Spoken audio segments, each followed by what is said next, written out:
Estimadísimos, estimadísimas, sean bienvenidos a esta reflexión para este día, miércoles 29 de enero de 2025. La liturgia nos propone para hoy un texto del Evangelio hermosísimo. Está en Marcos capítulo 4, versículos 1 al 20. Y hay algunas cosas que quiero señalar que me parecen muy importantes.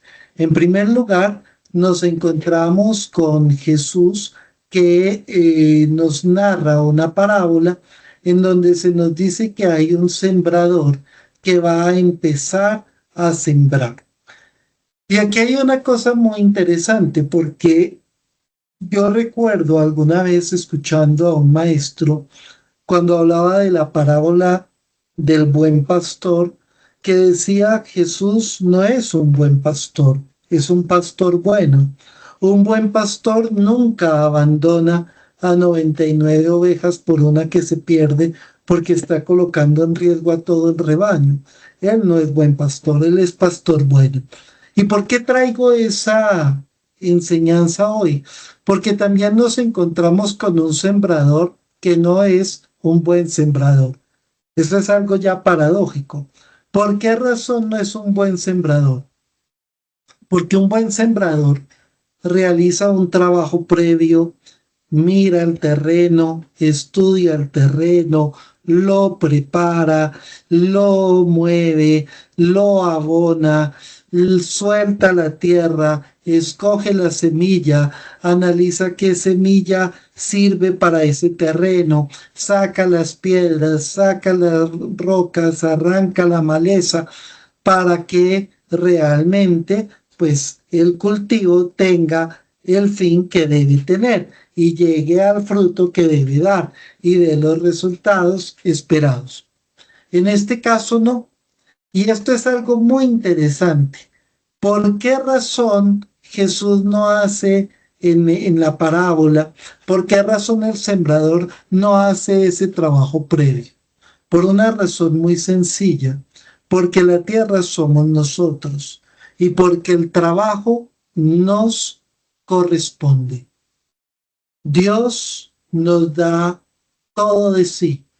Somos una participación suya. Somos una kenosis suya. Tenemos su estructura. Tenemos inteligencia para discernir, para pensar, para reflexionar, para ser consciente nuestros sentimientos, nuestras emociones, nuestra historia y desde allí no actuar solo desde la impulsividad. Tenemos memoria que nos permite tener identidad, que nos permite reconocer la acción de Dios a lo largo de nuestra vida, que nos permite aprender de nuestros errores, que nos permite irnos construyendo en el tiempo. Tenemos capacidad de amar, tenemos talentos y facultades que entregar, tenemos un deseo profundo puesto por Dios en nuestro interior que reclama plenitud, que reclama trascendencia, que quiere comunicar vida, que no que se queda satisfecho con lo que es ni con lo que ocurre.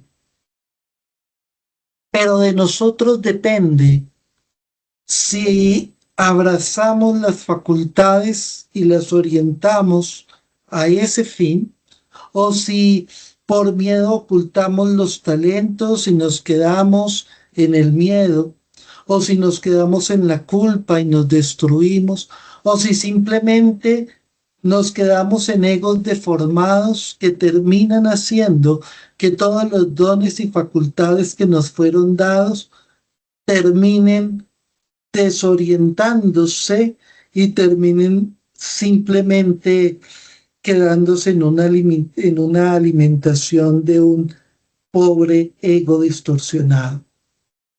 O tal vez nos podemos quedar en instintos primarios que calman momentáneamente ese deseo profundo de plenitud, pero que rápidamente nos dejan nuevamente en insatisfacción.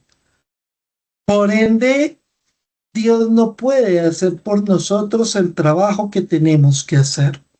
Y ahí queda claro entonces que Dios es el sembrador y no siembra en los buenos solamente y en los que se disponen solamente, sino que siembra en todos, porque todos nosotros somos una participación suya, porque en todos nosotros está su voluntad, porque en todos nosotros está su fuerza, porque en todos nosotros está su amor. Pero tenemos que entrar a preguntarnos, esa semilla que son los talentos y la capacidad de amar y la capacidad de hacer vida, tenemos que entrar a cuestionarnos si realmente están permeando nuestra tierra y si realmente estamos dando los frutos que se esperan de nosotros. Y alguna vez también escuché a un gran maestro que nos decía que muchas veces tomamos este texto para decir, uy, mire, yo sí soy la tierra buena, no como esos desgraciados que son la piedra. Ojo, todos nosotros hemos pasado por todas las tierras porque es un proceso. Y como la vida es una espiral ascendente, muchas veces pasamos de ser tierra fértil a volver a ser piedra. Y por ende es importante que hagamos ese discernimiento.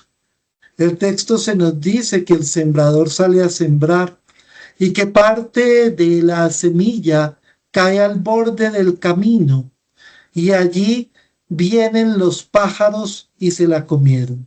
¿Quiénes son? Aquellos que acogen la palabra, que no es un texto bíblico, sino la acción y la voluntad de Dios en el interior, pero rápidamente la callan porque se quedan en el ego distorsionado, o porque se quedan en los placeres momentáneos, o porque se quedan en la culpa. Y entonces viene el demonio, es decir, aquello que rompe con la voluntad de Dios, y hasta ahí llega esos deseos de entregar nuestra vida, de trascender nuestra vida, de comunicar vida con nuestra existencia.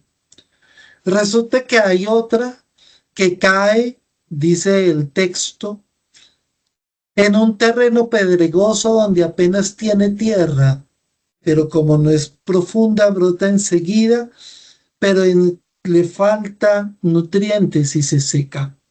Son aquellos que viven desde una religiosidad superficial o que viven en una espiritualidad meramente emotiva. Entonces sienten a Dios y, uy, eso mejor dicho, se vuelven fanáticos, pero realmente su corazón y su existencia no están en consonancia con la voluntad de Dios. Son espiritualidades fugaces, son espiritualidades de la emoción. Y de eso hay mucho hoy en día.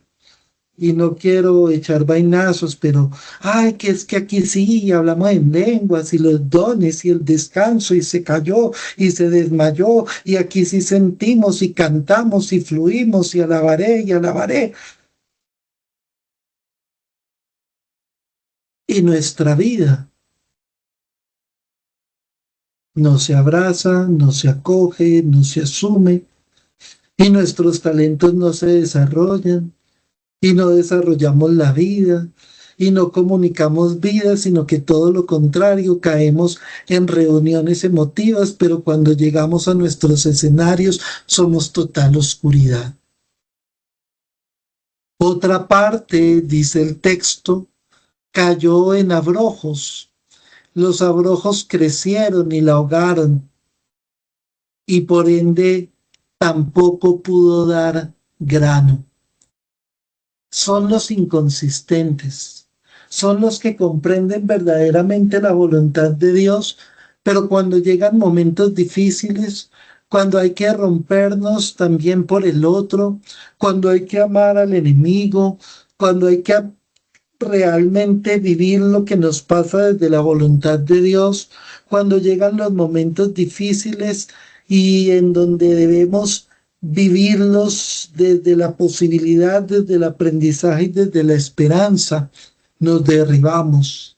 Y entonces hasta ahí nos llega la fe. Y entonces terminamos culpando a Dios o terminamos abandonando el proyecto pensando que es la voluntad de Dios o nos quedamos en que es una prueba de Dios, pero realmente no aprendemos a sacar lo mejor de nosotros mismos para hacer eso una posibilidad de crecimiento, de aprendizaje, de salvación, sino que nos quedamos en la imposibilidad y en la desesperanza. Y entonces allí también nuestra fe se vuelve estéril. Ojalá que seamos y continuemos siendo, porque como les digo, esto es cíclico, tierras en donde la experiencia y la voluntad de Dios permanecen, iluminan y mueven toda la existencia. Y que cuando sintamos que estamos con un ego que se empieza a distorsionar, o con una indiferencia fuerte, o que sintamos que estamos cayendo en una emotividad de la fe, pero que estamos abandonando, o en esos momentos en donde sentimos sequedad, o en esos momentos en donde la vida nos golpea, que inmediatamente recordemos que la experiencia de Dios es la que debe orientar y guiar toda nuestra existencia. Dios los sigue bendiciendo. Muchas gracias.